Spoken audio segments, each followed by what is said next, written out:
성경적 상담을 배우기 위해 오신 여러분을 환영합니다. 오늘은 폴 트립의 A Problem You Can Solve by Yourself, 그러니까 혼자서는 해결할 수 없는 문제라는 강연에 대해 함께 깊이 이야기 나눠보겠습니다. 네, 안녕하세요. 오늘 우리가 살펴볼 자료는 폴 트립 목사님의 강연인데요. 이분이 존경받는 목회자이자 작다시잖아요. 근데 이 강연이 특별한 건 그냥 이론이 아니라 본인이 직접 겪은 아주 솔직한 경험담이라는 거죠. 맞습니다. 자신이 심각한 분노 문제를 안고 살았는데 정작 본인은 전혀 몰랐다는 거? 그리고 어떻게 거기서 벗어났는지 그 과정을 정말 가감없이 나누고 있습니다. 정말 충격적인 고백이죠. 목사님이신데도 말이죠. 네, 그리고 그 경험을 바탕으로 성경, 특히 히브리서 말씀을 가지고 죄가 우리 마음을 얼마나 교묘하게 속이는지, 또 왜 우리에게 서로 권면하는 공동체가 절대적으로 필요한지를 설명합니다. 오늘 이 강연의 핵심 내용들을 좀 파헤쳐보면서 듣고 계신 여러분의 삶에도 적용할 통찰을 얻어가는 시간이 되면 좋겠습니다. 네, 그러길 바랍니다. 그럼 먼저 폴 트립의 그 고백부터 시작해볼까요? 본인이 목사인데도 스스로는 전혀 모르는 깊은 분노가 있었고 그게 삶과 사역을 다 망가뜨리고 있었다니. 아니, 어떻게 그럴 수가 있었을까요? 그게 참 미스테리하죠. 본인은 전혀 인지하지 못했다는 게 핵심입니다. 심지어 아내 루엘라가 그 문제를 여러 번 이야기하려고 했다면서요. 근데 오히려 내가 얼마나 괜찮은 남편인데 이런 식으로 나왔다는 거 아닙니까? 맞아요. 자기 의로움으로 딱 포장하고 오히려 아내의 불만이 문제라면서 기도해주겠다고까지 했다니. 참 자기 기만이 심각했던 거죠. 그 유명한 일화 있잖아요. 우리 교회 여성의 95%는 나 같은 남자랑 결혼하고 싶어 할 거다 그랬더니 아내가 나는 나머지 5%라고 대답했다는 거. 네, 웃음. 정말 자기가 강했던 때의 모습이죠. 그런 상황에서 변화의 계기가 찾아온 게 바로 형, 테드와의 대화였다고요. 그렇습니다. 형은 뭐 비난하거나 판단하지 않았대요.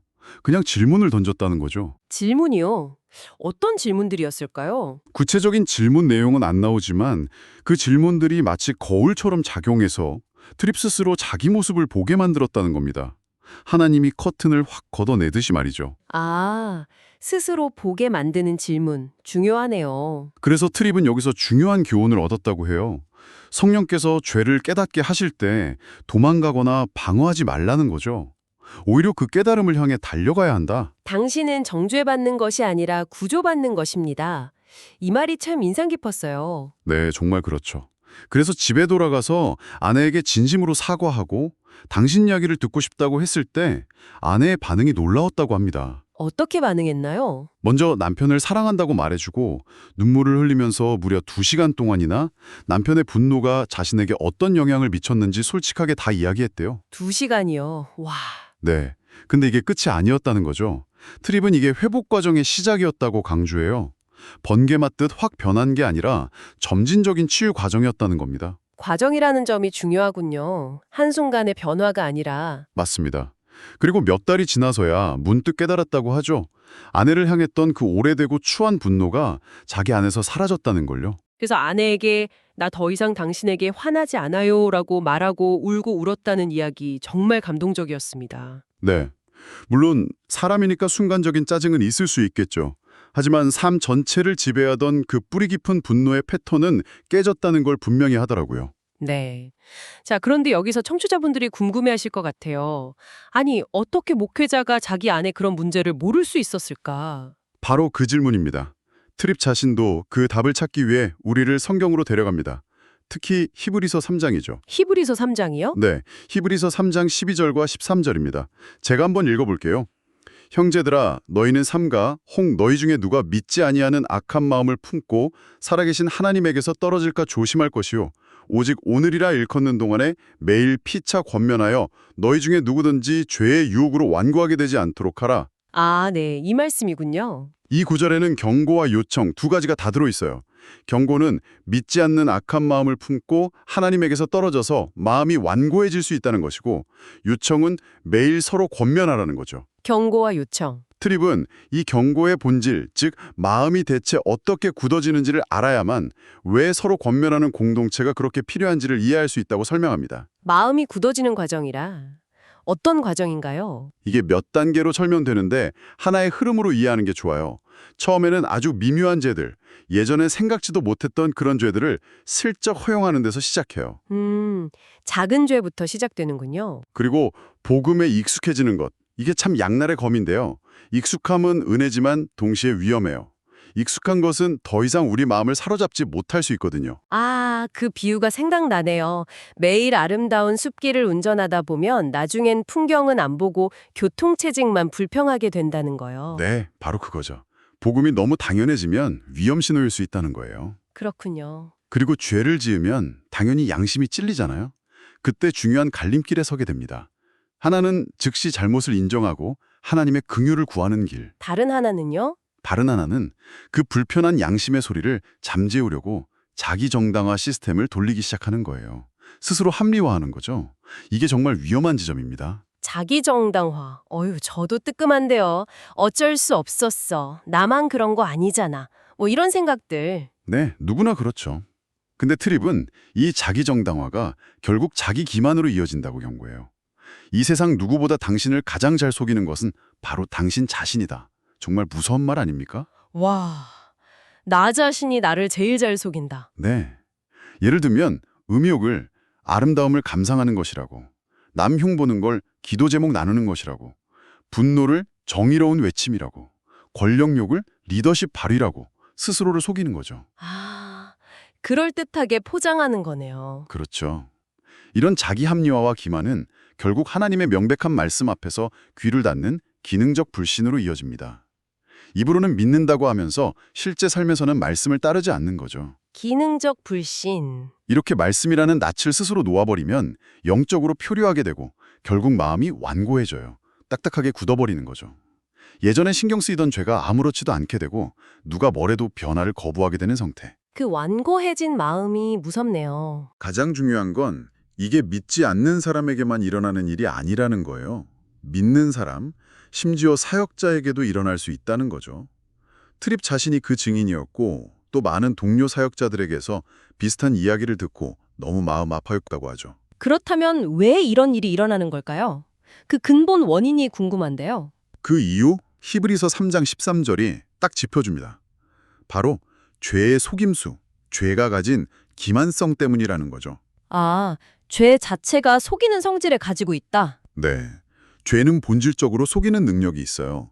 그런데 이 죄의 기만성이 가장 먼저 공격하는 대상이 누굴까요? 혹시 나 자신인가요? 정확합니다. 바로 나 자신이에요. 우리는 다른 사람 잘못은 기가 막히게 잘 보잖아요. 근데 내 문제는 지적받으면 깜짝 놀라거나 방어적이 되기 쉽죠. 왜 그럴까요? 글쎄요, 왜 그럴까요? 신학적으로 좀 설명하면 우리가 예수를 믿을 때 죄의 권세, 그러니까 우리를 지배하는 힘은 깨져요. 이걸 칭의라고 하죠. 하지만 죄의 영향력 자체는 여전히 우리 안에 남아있어요. 이걸 점진적으로 다뤄가는 게 성화고요. 아, 죄의 영향력이 남아있어서. 네, 바로 그 남아있는 죄의 영향력 때문에 우리에게 영적인 맹점이 생기는 겁니다. 스스로는 잘 못 보는 부분이 생기는 거죠. 맹점이요? 아, 그래서 스스로를 객관적으로 보기 어렵군요. 맞아요.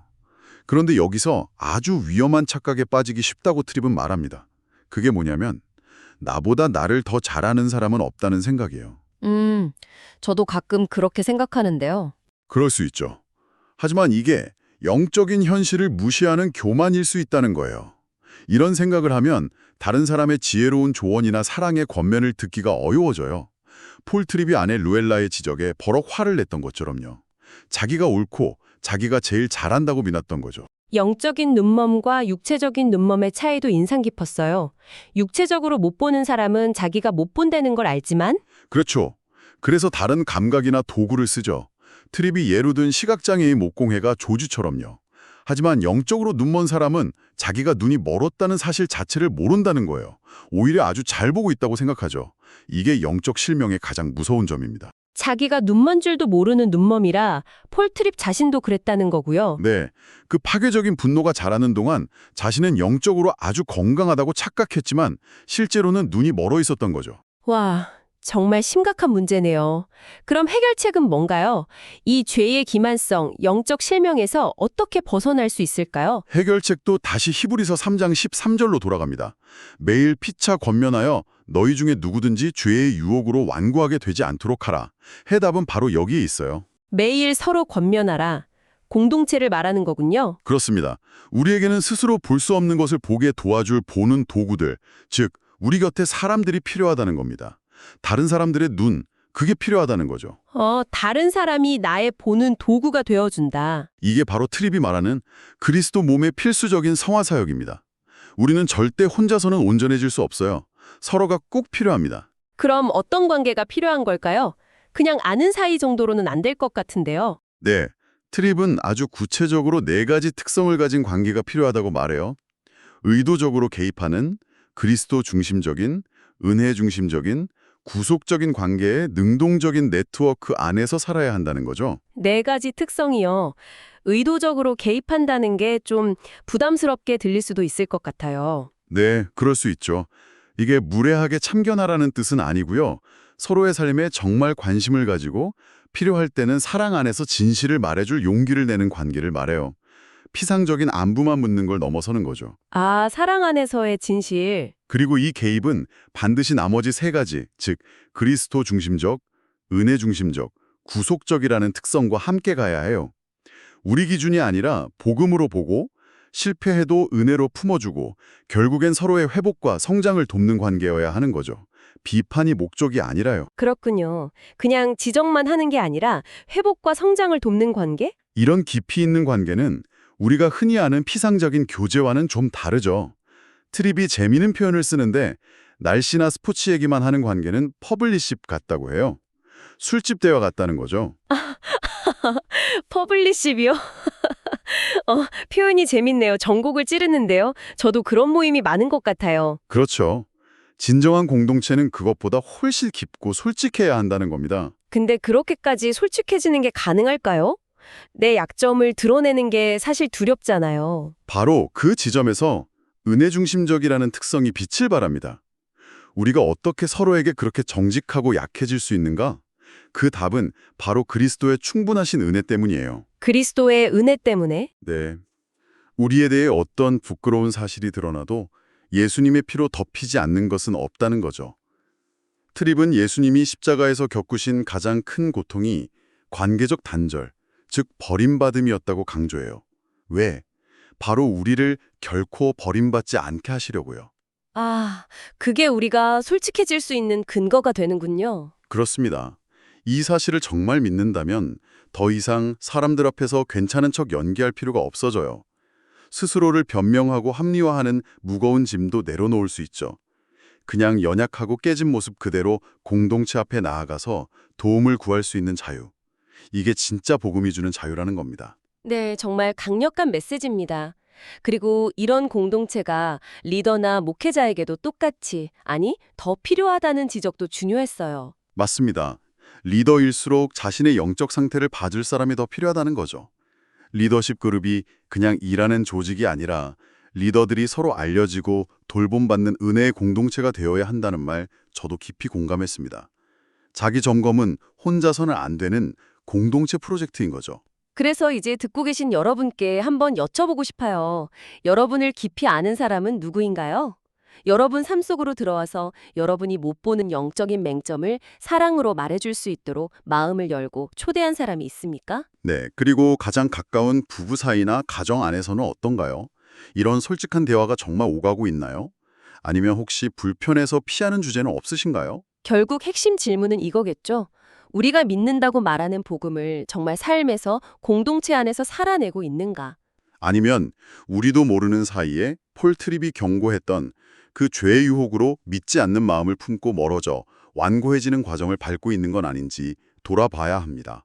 이 경고와 치유책, 공동체의 중요성을 가볍게 여기면 안 되겠네요. 네, 그렇지 않으면 하나님이 주신 잠재력을 다 놓치고 살 수 있어요. 하지만 감사하게도 하나님은 경고만 하시는 분이 아니죠. 언제나 은혜와 함께 공동체라는 도움의 자원도 주셨습니다. 우리가 이걸 겸손하게 붙잡기만 하면 되는 거죠. 네, 맞습니다. 오늘 이야기를 마무리하면서 마지막으로 여러분께 한 가지 도전적인 생각을 던져드리고 싶습니다. 자기 기만이 그렇게 강력하고 영적 시야를 위해 공동체가 그렇게 필수적이라면 바로 이번 주에 당신이 신뢰하는 누군가에게 다가가 보세요. 그리고 당신 삶의 특정 영역, 어쩌면 스스로는 잘 못 보고 있을 그 맹점에 대해 당신의 보는 도구가 되어달라고 요청해 보는 겁니다. 이를 위해 당신이 취할 수 있는 구체적이고 의도적인 한 걸음은 무엇일까요? 아, 구체적인 한 걸음. 네, 이건 그냥 머리로 동의하는 걸 넘어서 오늘 들은 내용을 삶으로 옮기는 첫 걸음이 될 수 있을 겁니다. 한 주간 깊이 고민해 보시면 좋겠습니다.